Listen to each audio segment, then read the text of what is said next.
یہ حضرت عبداللہ ابن مسعود سے رضی اللہ تعالی عنہ، یہ بھی مسلم شریف کی روایت ہے۔ حضور فرماتے ما بعث اللہ من نبی فی امتہ قبلی الا کان لہ حواریون و اصحاب۔ اللہ نے مجھ سے پہلے کسی بھی امت میں کسی نبی کو نہیں بھیجا مگر اس کے کچھ نہ کچھ حواری، کچھ نہ کچھ اصحاب تو ہوتے تھے نا، 2 ہو، 4 ہو، 10 ہو، 12 ہو۔ حضرت عیسیٰ کے حواری 12 تھے، ایمان لانے والے کل کہتے ہیں 72 تھے۔ بہرحال کچھ نہ کچھ ساتھی، حواریون و اصحاب یاخذون بسنتہ ویقتدون بامرہ۔ وہ کیا کرتے تھے؟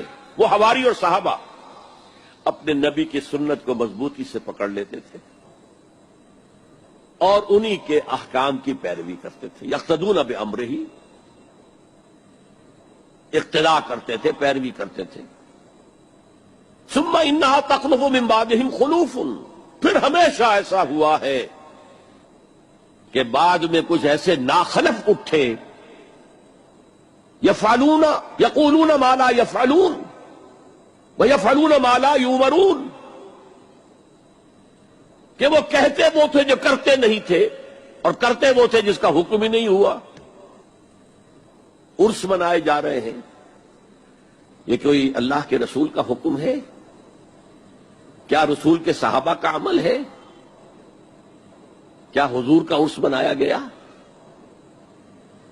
عید میلاد النبی ایک نئی عید ہو گئی ہے، کیا اس کا حکم دیا محمد رسول اللہ نے؟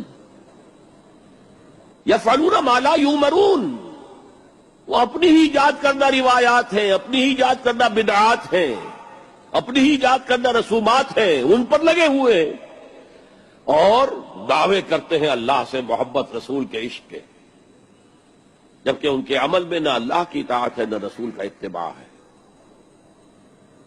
اب جب ایسی صورت پیدا ہو جائے تو کیا کریں؟ فمن جاہدہم بیدہ فہو مومن، تو جو مسلمان بھی ان کے خلاف جہاد کرے گا اپنے ہاتھ سے، اپنی طاقت سے، وہ مومن ہوگا۔ ومن جاہدہ بلسانہ فہو مومن، اور جو ان کے خلاف جہاد کرے گا اپنی زبان سے، وہ بھی مومن ہوگا۔ وہی 3 درجے۔ ومن جاہدہم بقلبہ فہو مومن، دل سے نفرت رکھ کر جو جہاد کرے گا بالقلب وہ بھی مومن ہوگا۔ فما وراء ذلک من الایمان حبۃ خردل، اس کے بعد تو ایمان رائی کے دانے کے برابر بھی نہیں ہے۔